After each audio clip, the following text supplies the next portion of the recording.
About 45 minutes ago, photojournalist Brian Willie and everybody else here inside Ringo's felt a minor aftershock, and frankly, they have been feeling them throughout the day.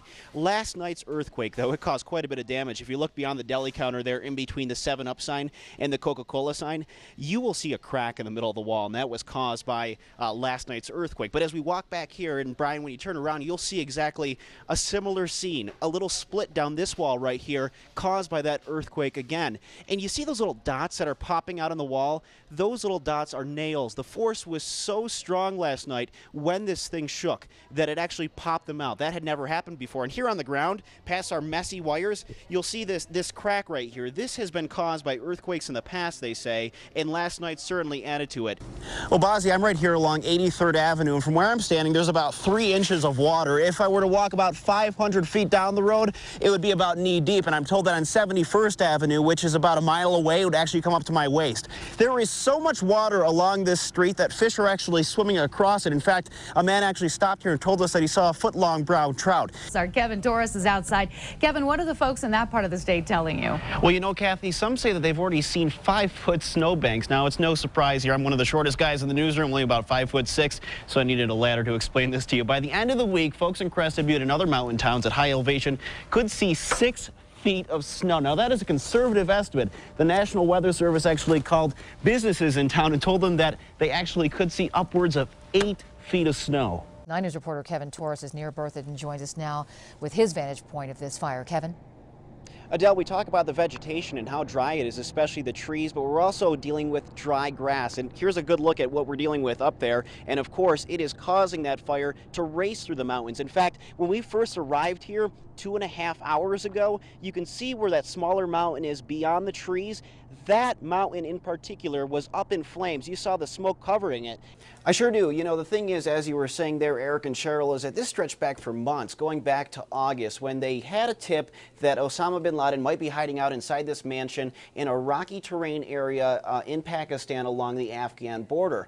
That apparently, from what the owner says, was struck by lightning, but the folks who just showed up here a little while ago, they're tree professionals, say that the inside of it appeared to be rotting, so this baby just kind of slammed over into this bed and breakfast house, which is called the Ogden House.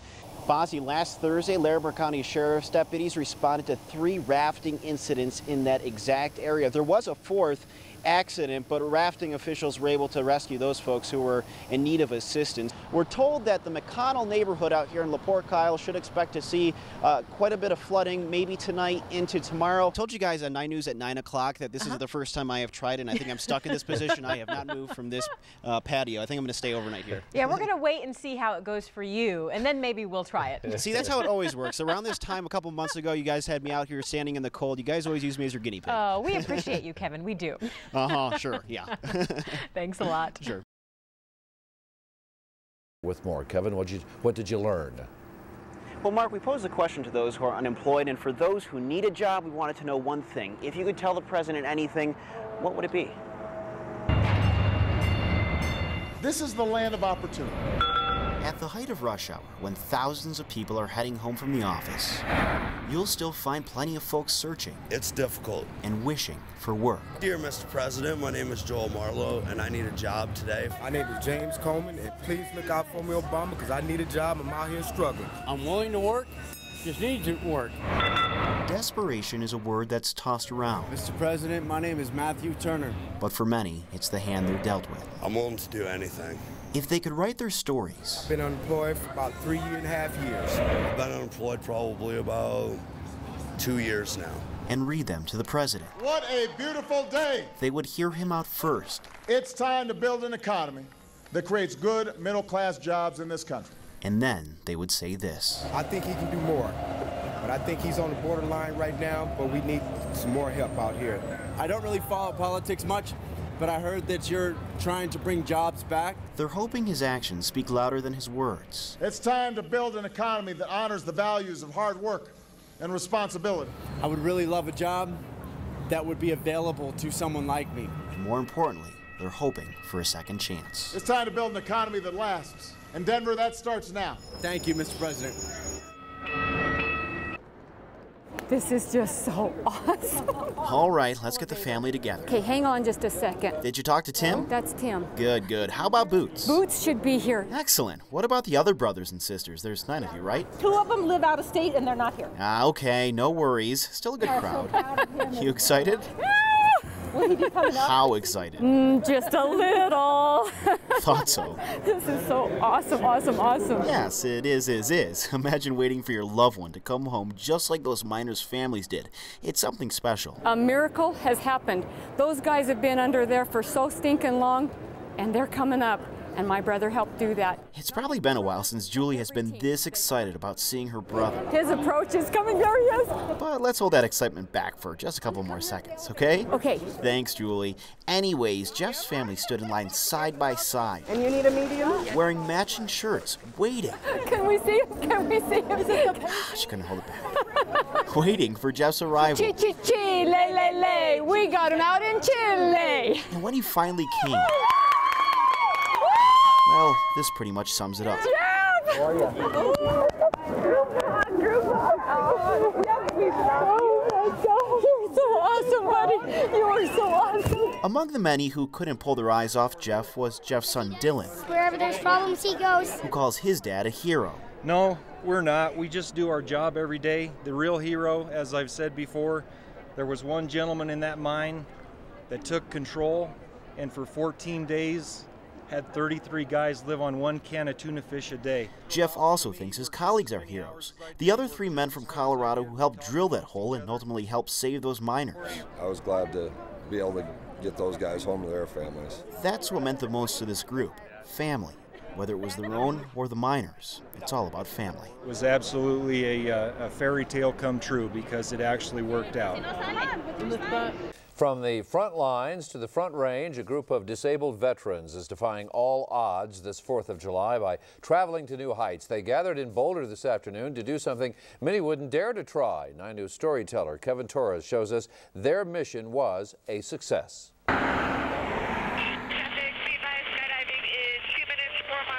From this distance, I couldn't tell you if it was white, purple, or green. Take a look. Do you see them? I thought I heard one. Cool. They're right up there. I don't think that's it. You sure? It's all going to be just fine. It's got to be them. Wait. Here it is. Here it is. Yeah. Yep, it's definitely them. First guy out. Second guy out. Yeah! Wow. They call this Operation Rebound. That is way cool. They fly in the Wild Wild West. They fly. It's for all the guys that have come back from the Iraq War with some type of injury. Joel's the one coming down now. It's donated events so that we can get the veterans out and about, out of their house. Oh, man. I felt that, you know, I needed to do something. It had to be something unusual. Something like skydiving. You know, he looked nervous, you know? I wasn't nervous at my game face, dude. They're not the type of guys who get nervous. He kind of worried me because he was like, yeah, when you scoot down on your butt, it'll probably tear a hole. I put my butt in, I'm like, did I make a hole? He's like, dude, get that out of my face.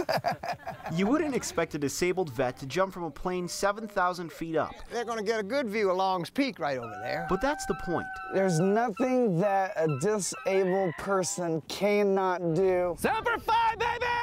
This day was about challenging each other to do the abnormal. Oh, yeah. All for the sake of feeling normal. Hey, awesome. Hell yeah. And if you ask them, they'll tell you it feels pretty darn good. Not too many words to describe it. In Boulder, this is Kevin Torres, 9 News.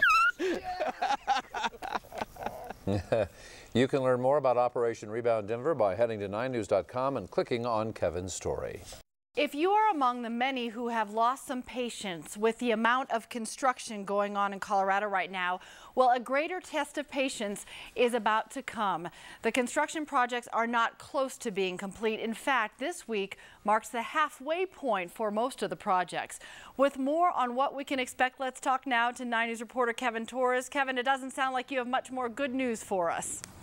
Alas, Cheryl, it is I, the bearer of bad news. You know, even though we are at the halfway point right now, there are still a lot of projects that are about to start right now, including that mess known as I-25 and Santa Fe. So, tried to find a word to describe people's feelings about this construction, and I think I found one in the dictionary today.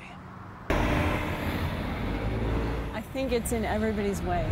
Speed is a strong word, a word most of us don't use too often. I think it's creating congestion. But what other word comes to mind when dealing with construction-created traffic? Honk if you hate construction! None other than the H word. Do you hate construction, sir?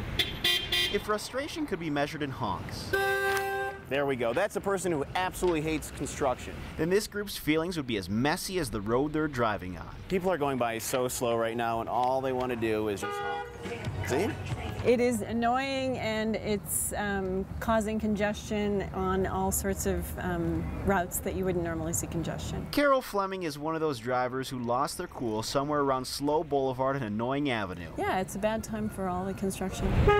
If you think this is bad, just wait, because some spots are about to get a whole lot worse. It is. You know, what's difficult in Colorado is you have such a short construction season. CDOT employees get just as frustrated as the rest of us, but they know there's only a few good months to get the work done. And so we really cram it in from May to September. In the metro area, there are a total of 30 projects. Statewide, about 150. In the metro area where congestion's bad, we do try to schedule much of our work in the off-peak hours. We work a lot of overnights. Do you hate construction? No? She loves construction. Aside from the select few who can tolerate this sort of stuff. Do you hate construction? You're going so slow. You don't hate it? Well, come on, you hate it. CDOT is asking we be patient and to remember we're only halfway through the construction season. I hope it finishes very quickly.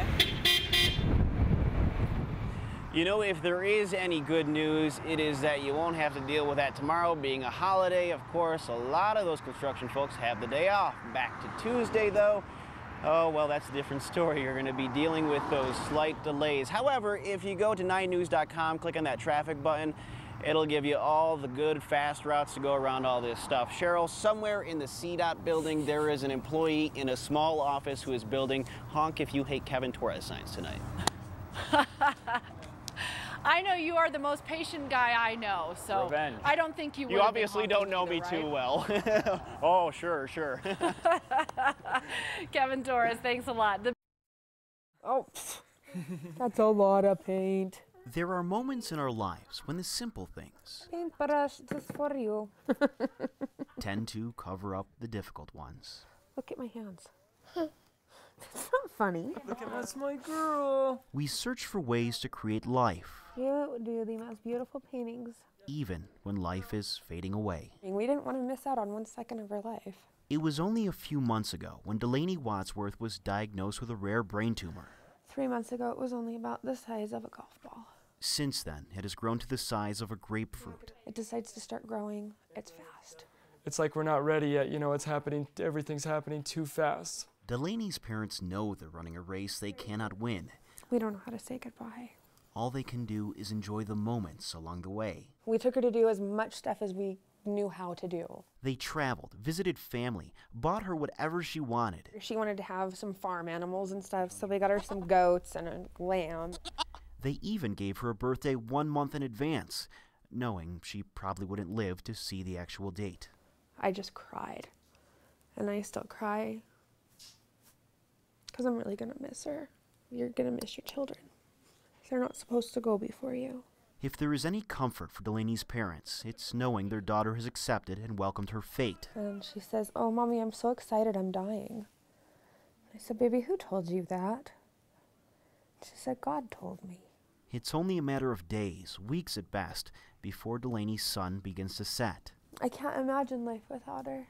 As she prepares to leave our world, she has one last wish. Her dying wish would be for everyone to just give each other a hug. For all of us to bring a little color into our lives. And to just let things go. In Windsor, this is Kevin Torres, 9 News.